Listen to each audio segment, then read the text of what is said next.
Hello, and welcome to our fourth Migration Narratives Project Showcase. I'm Tiffany Pewitt. I'm the Executive Director of the Institute for Diversity and Civic Life.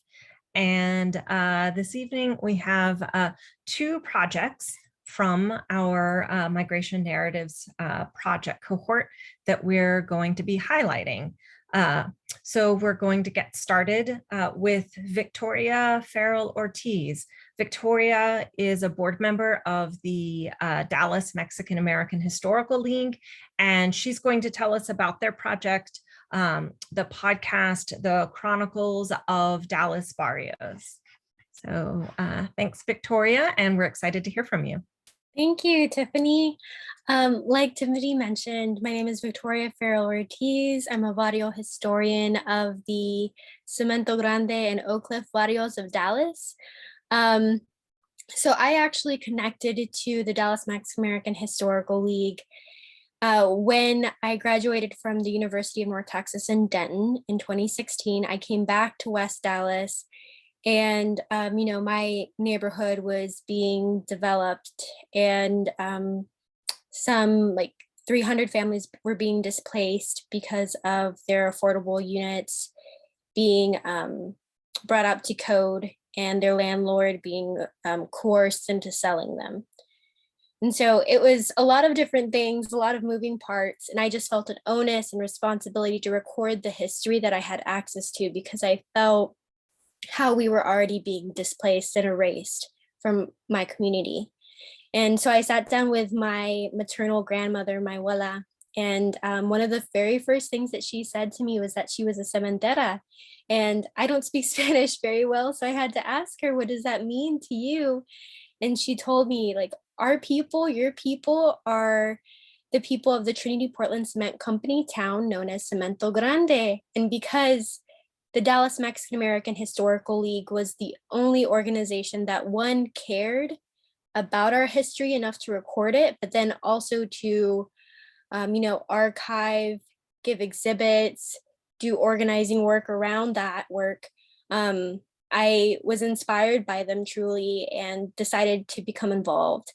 And so that's kind of where I connected to Jamal and the foundation that has built me up into the point that I am now. I was very lucky for one of our board members and emerging historians. We have a young professionals cohort called Emerging Historians that was founded by one of our board members and lifetime members, Rosemary Valtera Hinojosa. And so that was kind of my trajectory as well. I was a volunteer first, then an emerging historian, a board member. Last year I was vice president, and this year I've kind of stepped back a little bit more and I'm just a board member.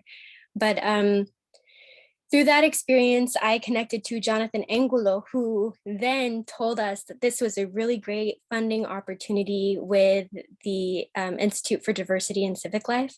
And it has just been a wonderful experience, I'll say. We decided to expand our barrio map because, I've already said, like, this language, barrio, it's neighborhood in Spanish. And so our barrio map was inclusive of communities that had a predominant Latinx presence up into the 70s.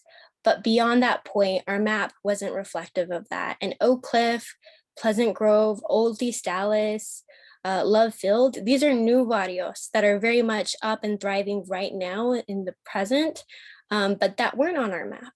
And so the emerging historians, a lot of us were from Oak Cliff, and we decided to literally put Oak Cliff on the map so that way our experiences were being included. And so we built out the Nuestro Cliff, our Oak Cliff exhibit.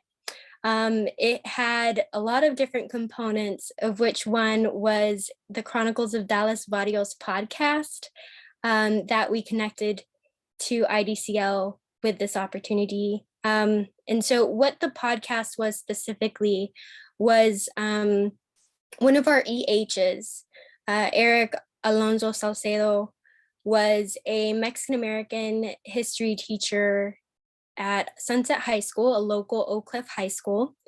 And he was looking for opportunities to help plug in Jamal into his curriculum. into his classroom. And this was just perfect. It was a great fit. And so we asked high school students at this local high school to interview each other, interview their family members, and to ask important questions about their immigration story. And what we found were really touching moments. There are moments where, you know, people hadn't recounted this history in so long that it brought them to an emotional state, you know, because this is something that for some, and I mean, not because it is a shameful thing, but just because the trauma that comes around those experiences can be tough. And so people bury that deep inside and don't talk about it with their loved ones, even though it's such a huge and pivotal part of like how we came to be in Dallas, how we came to be in Oak Cliff. So it was a really beautiful and healing process. We got that feedback from a lot of the people who were interviewed by the Sunset High School students. One student who was actually valedictorian. And so we were talking to Tiffany right before this call started, and she was asking us about like maybe the challenges that came up. And one of them for us was we had one student named Noah Macias, who was the valedictorian of his graduating class, but he graduated without turning in all of his paperwork. And so he actually went to Stanford, and we had to email and call his mom and trying to get all the proper documentation. And then also we gave a stipend to each high school student who participated in the process, and we wanted to make sure that he got his money.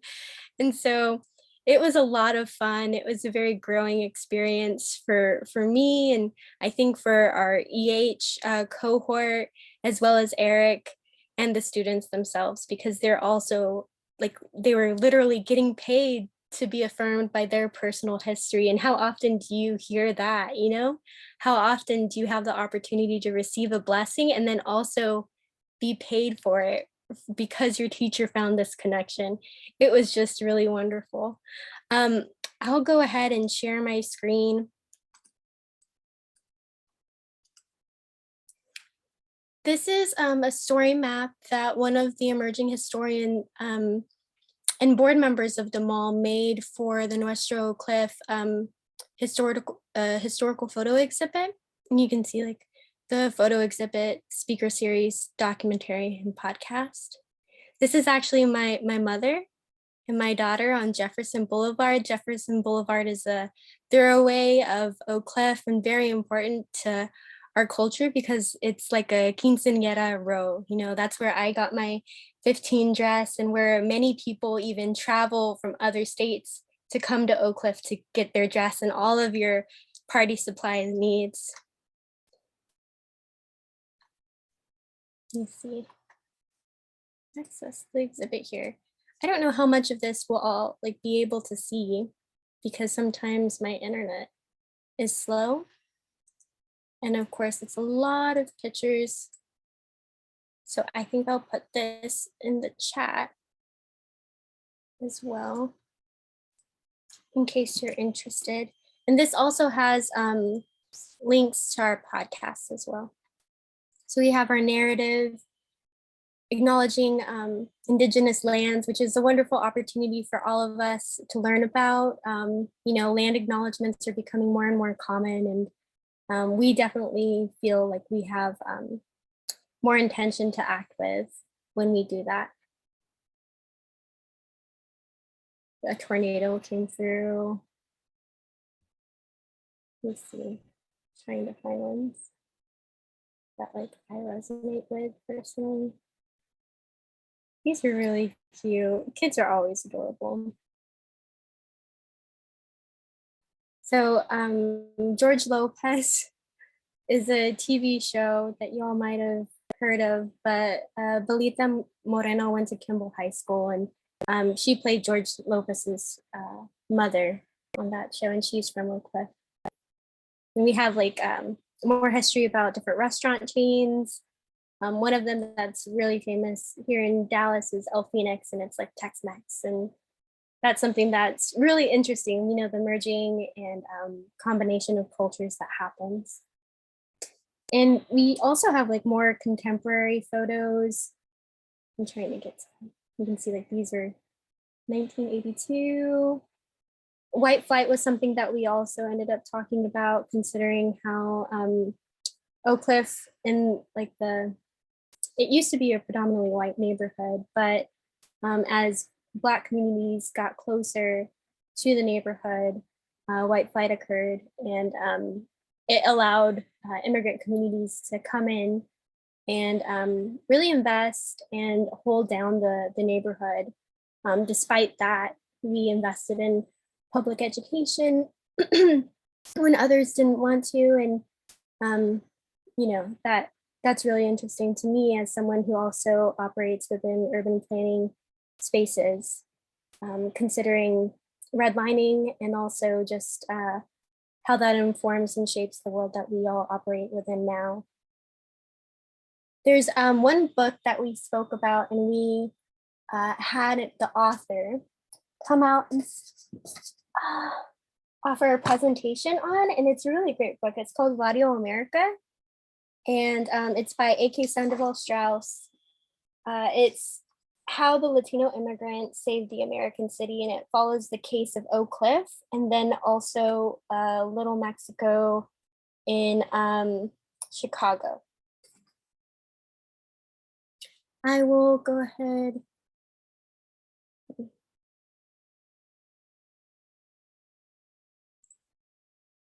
That bar got in the way. I think I'm gonna go back to the other page so I can show you all the podcasts specifically.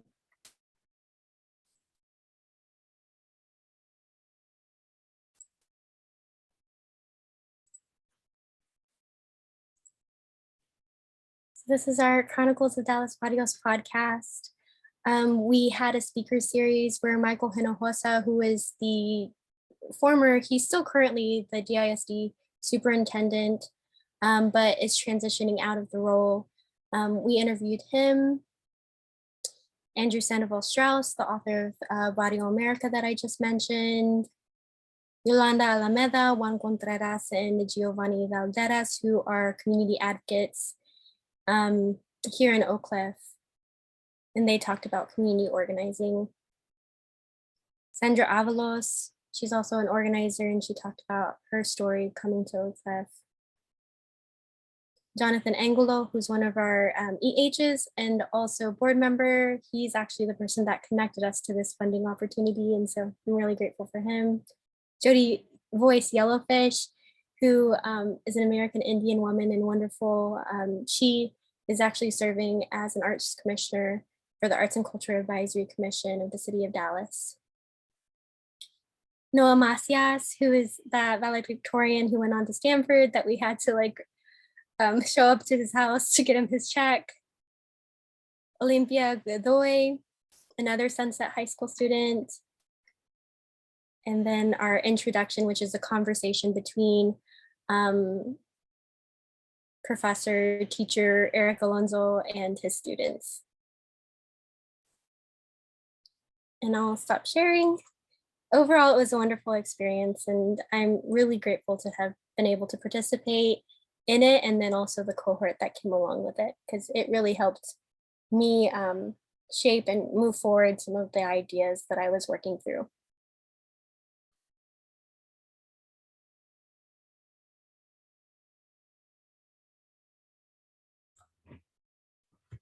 Wonderful, wonderful. Well, thank you so much for sharing that, Victoria.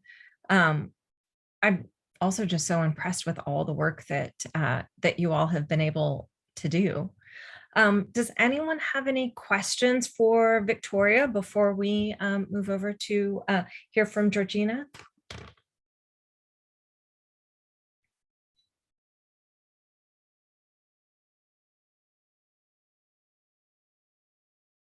Well, we will also have some time for some Q&A and some conversation at the end.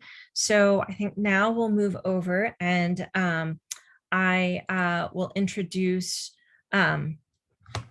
Our next speaker, Georgina Sanchez, who is a doctoral student at the University of Texas at El Paso. And Georgina is going to tell us about her project exploring resilience among migrant children from Central America and Mexico en route to the United States. Thank you. Nice. I'm very happy to be here with all of you.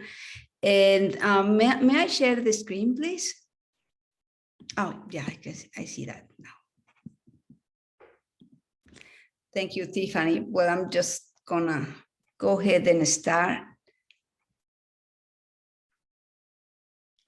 Hold on.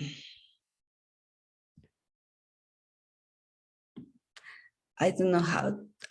Yes, it's here. Sorry. Can you all see the screen? Yes. Okay. Yes. My project was about children on the move, migrant children.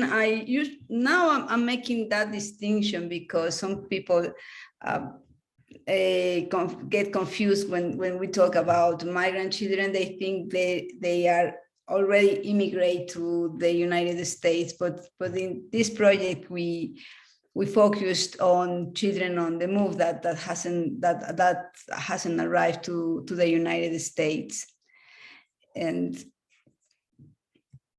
as you all know, this project was founded by the Institute for Diversity and Civic Life and also the Henry Luce Foundation.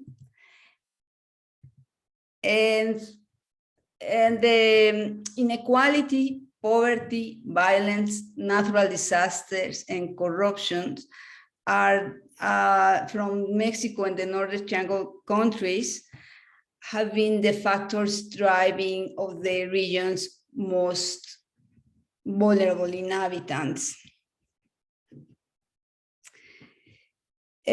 Migrants from the Northern Triangle region, upon reaching the border between Mexico and Guatemala, run into another subjective wall. Run into the National Guard. The Mexican government maintains a policy of curbing migratory routes to the United States. In other words, Mexico ceased to be el país amigo, el país hermano. So, which is quite important because for the longest years, migrants found in Mexico a transit country, and now they find it more difficult and more dangerous. But most importantly, the criminal groups around the area found new ways to extort them and to abuse migrants that they are not going to stop going north until root causes are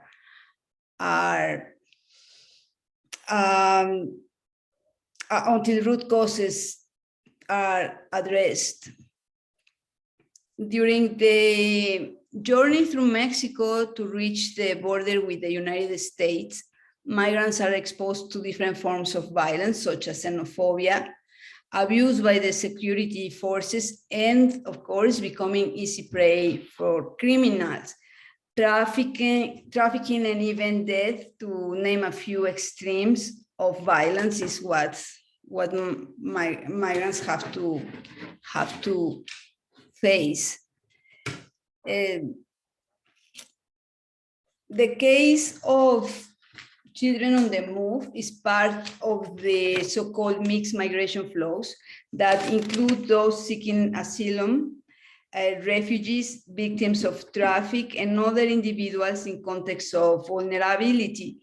Lately, however, thousands of children migrating with their families or alone have been incorporated in these flows. Migrant children are often victims of are victims of the crime, not only to observation, but the direct experiences. El Salvador, Mexico, Guatemala, Honduras, with the exception of Haiti, have the highest child poverty rates in the Western Hemisphere. That is why people need to leave.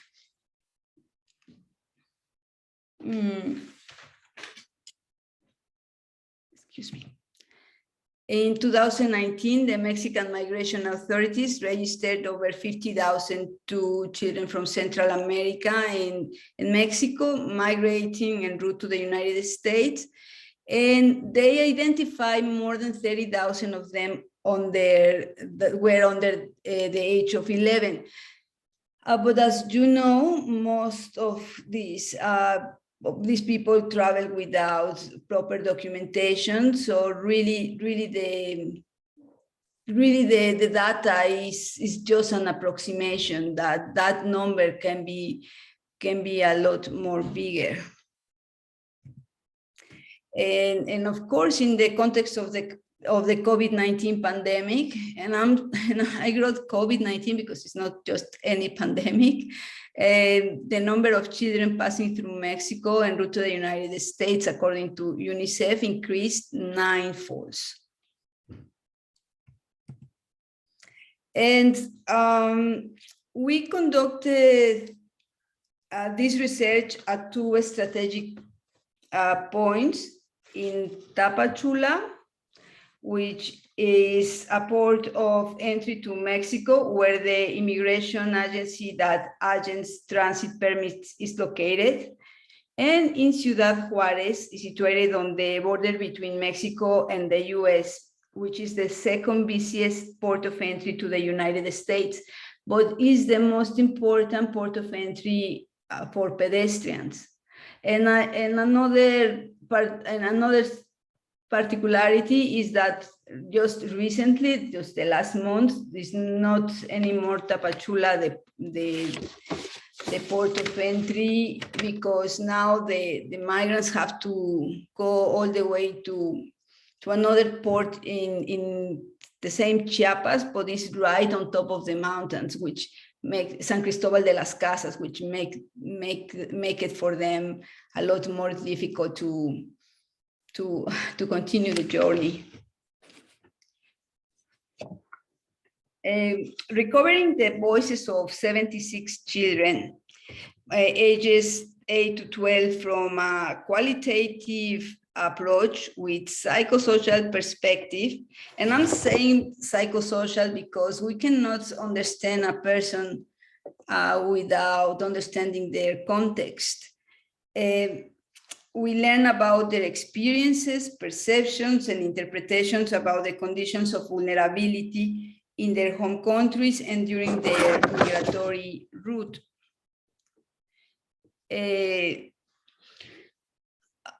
Children from these areas, or better say, their parents, they leave their homes because they are facing their own worth. Right now, in these times where we now know that over 2 million children are leaving Ukraine, and is overwhelming, and it's difficult to talk about this, but for children, for these children, they actually are living for the same reasons. They have their own war. They just cannot live in their country because they are not searching for the American dream. They are searching, they are just trying to survive. That is why they are leaving their country. The experience of migration were signified by the children as a series of painful, distressing, shocking, terrifying, and unjust events. All those words are from the children. This, as mentioned, this is a qualitative study, and phenomenological, And for the findings, we are just using their words. So, and of course, those words were in Spanish, but for a child to talk about a situation of being terrified, it is because it's the lived experience, they live experience of such an extreme that they found those words in order to express themselves better.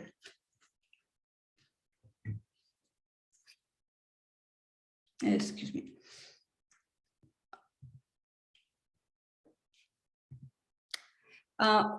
As I mentioned it,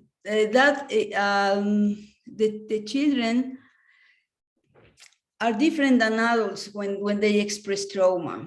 They do not express it as just anxiety or depression, because they do not have that structure to call it like that. They express it through all the range of emotions, such as fear, sadness, range.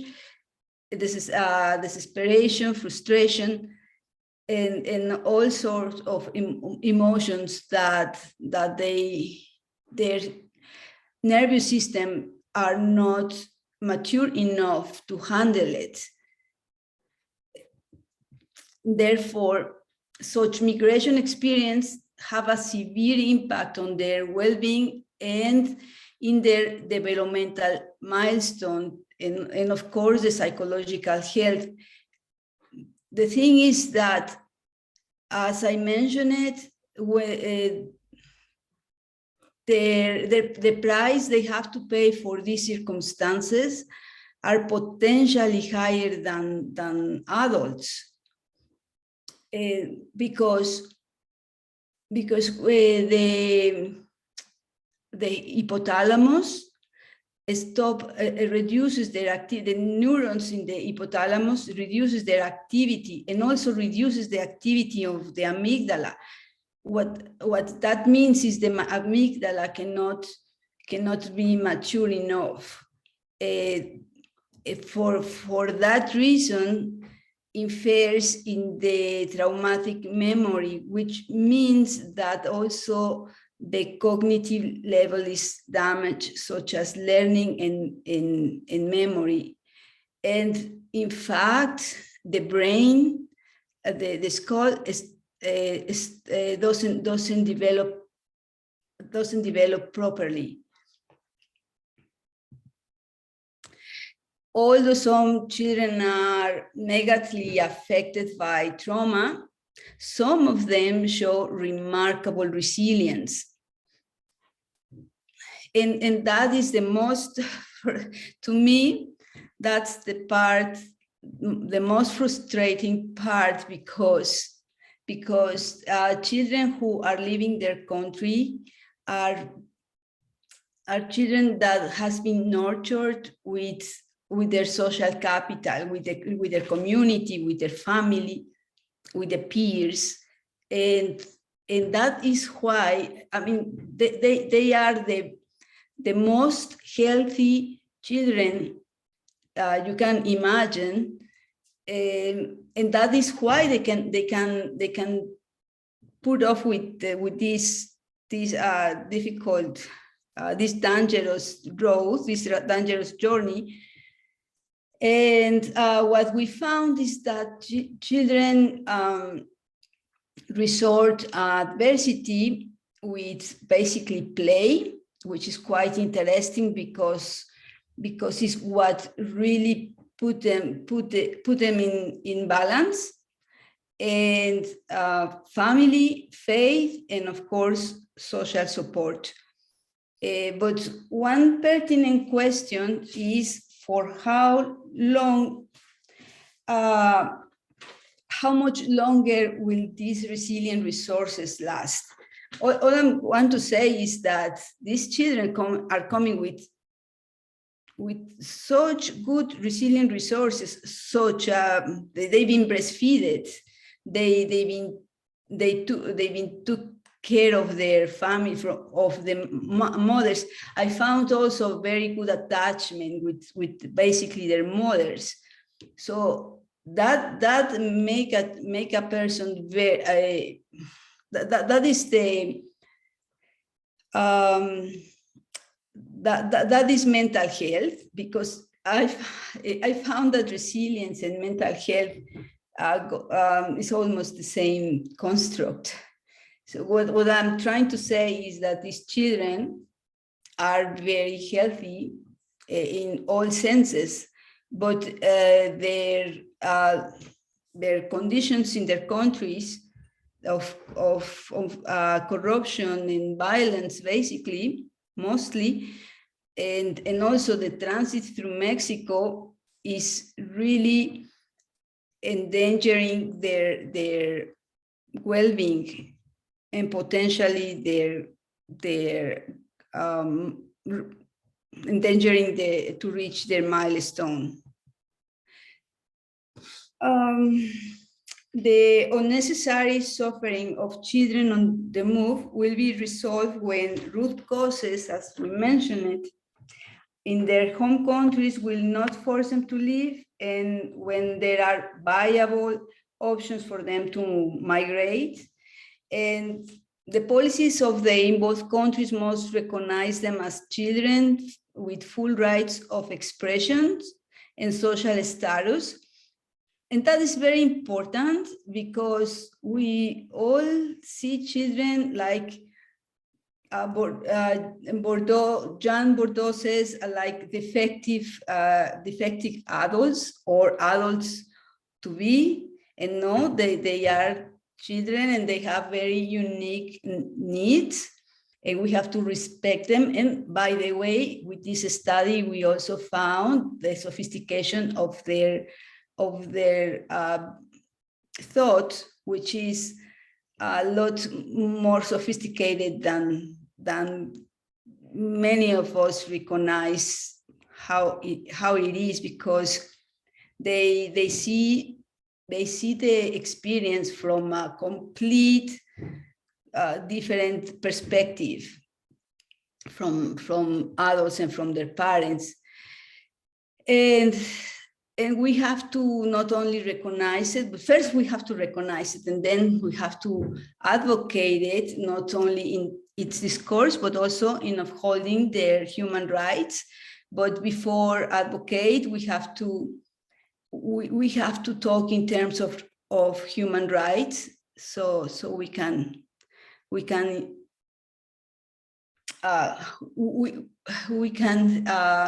recognize it, and we can do something about it with full convincement. Thank you. Do you have any question?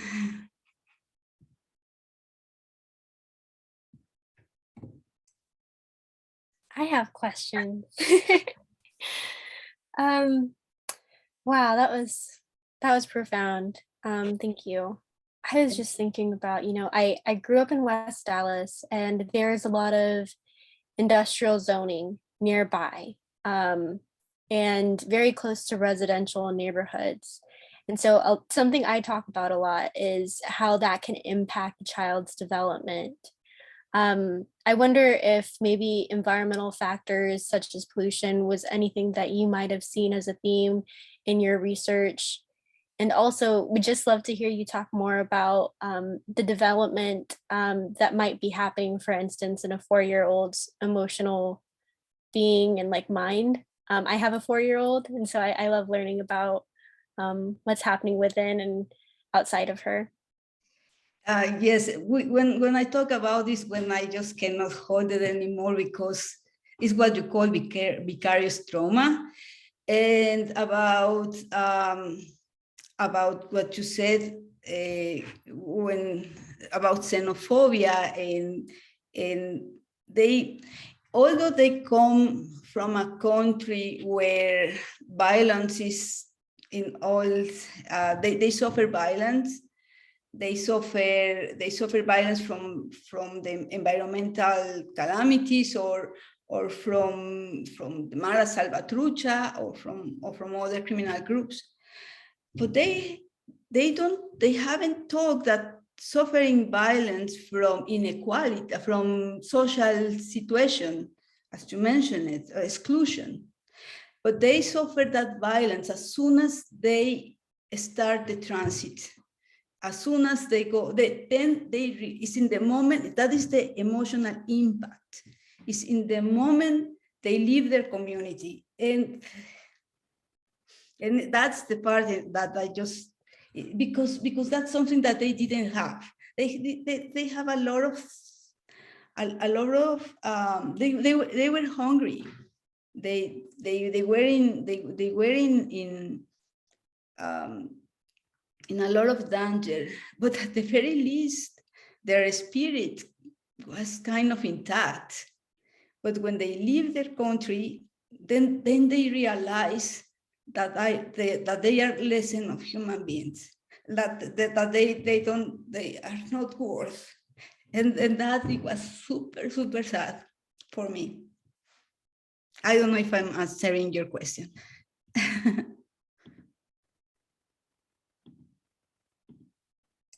You did. Thank you. Thank you for sharing.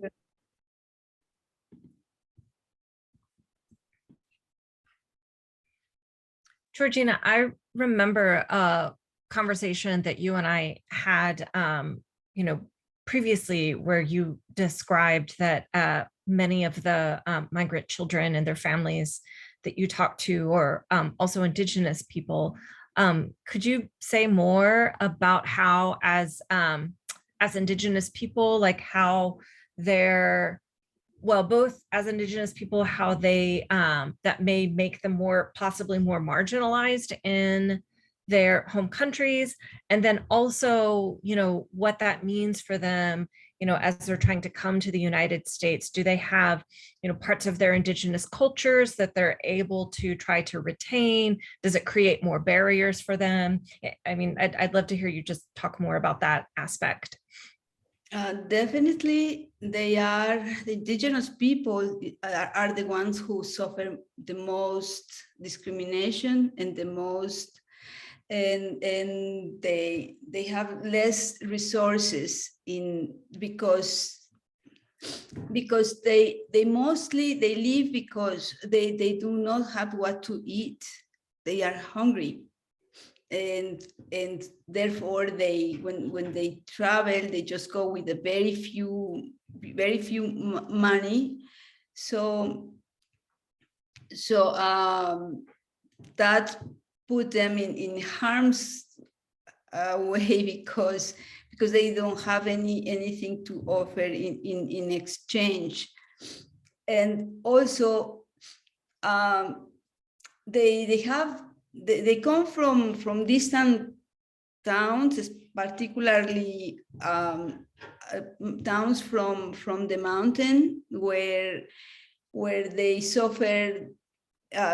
They suffer where they sometimes is that they don't have enough harvest, and sometimes it's because they kill them in order to get their lands. The thing is, with Indigenous people, they do not sell their lands because there is no money for them to pay that land, because that is part of them. Is where their community is. So what happens is, but this is not new, because I don't know if you remember that, for instance, in Guatemala, there has been a genocide not too far ago, and the genocide is to those towns. Well, that is still happening, and I don't know if you remember, but there is a big problem with the Mara Salvatrucha or Barrio or Barrio 18 in El Salvador, in Honduras. Nobody talks about that, but it still is happening. And nobody talks about children that are recruited in in Mexico to combat also the criminal groups. Most of these populations are indigenous people, because are the most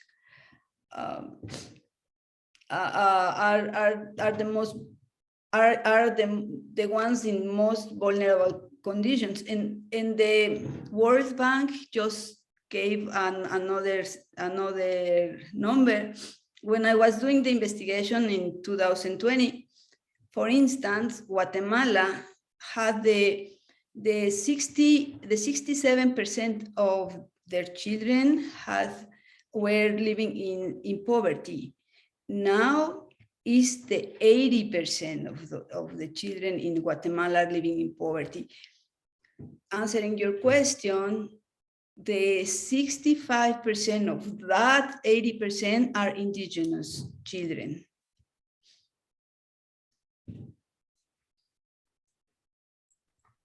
Thank you.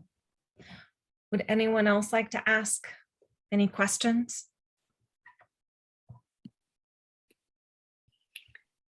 I just wanted to say thank you so much to both of you for sharing this, for sharing your work.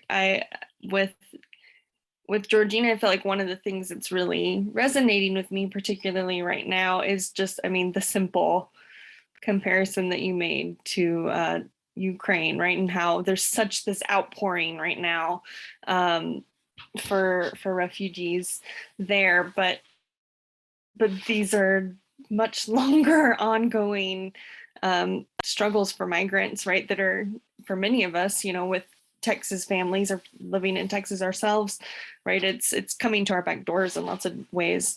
And so, yeah, on one end, I'd love to to hear, you know, what it is that we can do to kind of help continue to shift those narratives. I know that is a conversation people are having about Ukraine, right? Is that it's a particular kind of white refugee that makes people comfortable and more willing and wanting to support them. But yeah, having ways to share the stories that you've been collecting and working on is really powerful. So there's not really a question there, but I just wanted to say thank you that you're doing this work and putting it in that conversation.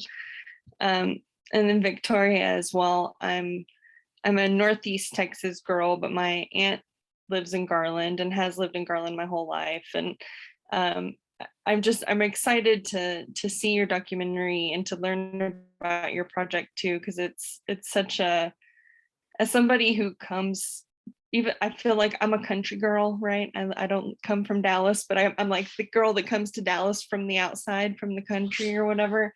But I feel like it is like the story of these barrios is something that can be so easily brushed aside, again, from like that kind of white dominant narrative. And so I really love this like restoration and this speaking up of this process of reclaiming and promoting this barrio narrative that would, I think, definitely be erased otherwise. And, you know, I love El Phoenix, so that was fun. But again, I just wanted to say thank you both so much. I'm so glad that y'all are able to do this work and share it with us. Thank you. Yeah, thank you, Elizabeth. El Phoenix, yeah, that's exciting to hear that you were able to personally connect to it. And thank you for coming and for listening and for wanting to share and asking, you know, meaningful questions. You know, I feel like allyship is a wonderful thing that everybody can participate in. It doesn't necessarily have to be your story for it to resonate. So thank you. Thank you. Does any other questions?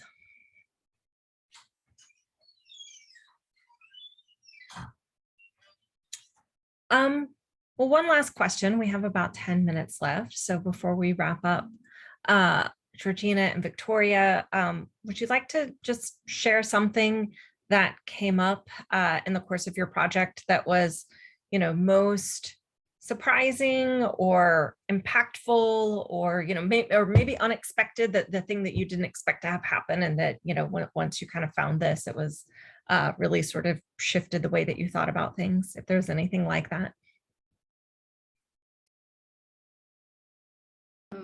Well, to me, in the interviews, well, I had my training in play therapy and working with other children as well. And I know how difficult sometimes is the communication with children. And usually what I do is to play around a little bit. And that's what I did kind of I did with the migrant children. They took me around the shelter and showed me the kitchen and showed me the lizards that they collected and all kind of things they did. So immediately they kind of welcomed me. But I was very surprised that at the moment they were very, very little, because some of them were 8 years old, and they were very serious, and they were very straightforward. And it's like they were not telling me their story narratives. They were denouncing, because they were telling me names and last names, and they would say at the end, okay, I gotta go to play, or I gotta go by. But they were so clear-minded. I was very surprised. And then I thought, okay, probably just 1 or 2 children, but no. Out of at the end, I really interviewed more than 109, but I kept just 75. But I mean, maybe a couple of children wouldn't talk to me. I mean, in a clear conversation, but most of them, they were denouncing. They were like, this is happening, and like thinking that I was gonna do something about it, and that changed my perspective and in my responsibility to do something about that.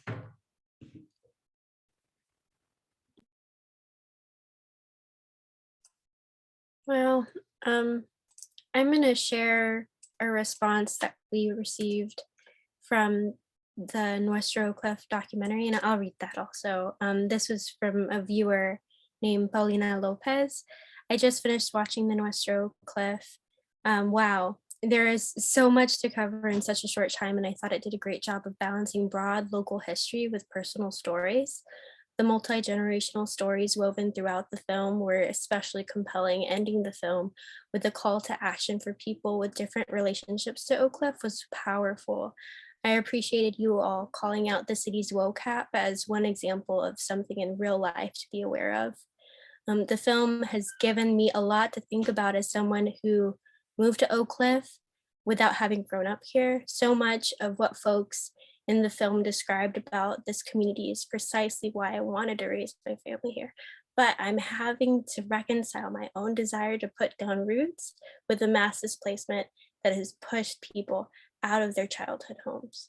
And so like that was just like the ideal response, to have people who acknowledge the assets that we are and everything that we've added to the community, and say like how can, like Elizabeth was asking, how can I be an ally? How can I uplift and share the mic with you?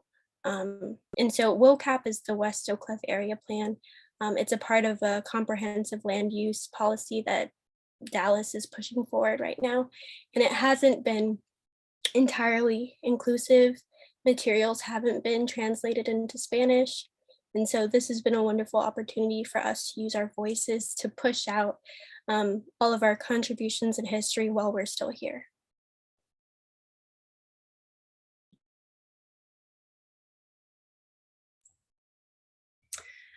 Thank you so much for sharing that. And both of you, both of your stories are so very powerful. And I think while both of your projects look at, in many ways, very different circumstances, very different histories, very different people, they both also, very much speak to this struggle to find one's and to find it and retain one's place, and what it's like to be displaced, and ways in which our dominant culture very much ignores these processes of displacement that are happening currently at our southern border, but also right within our own cities around us. And it always strikes me too that we have these conversations often about immigration and migration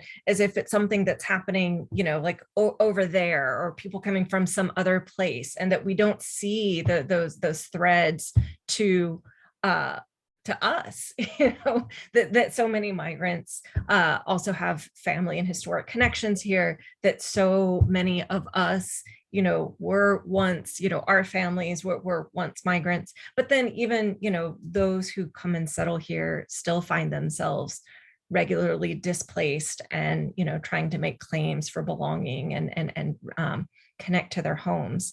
So I'm so grateful that you all have done this work, and that we've been able to, just through the Migration Narratives Project, explore these narratives. And, for me as well, and our work at the Institute for Diversity and Civic Life, where we're thinking a lot about narratives of Texas, this also, I think very much helps us see how Texas is a place shaped by migration and movement, that's who we are.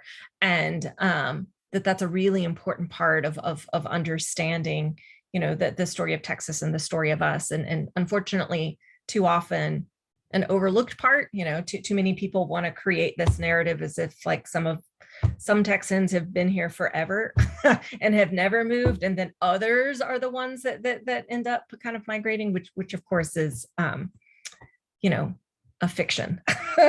So I'm really glad that we can do this work together to tell these stories, these very important stories of Texas.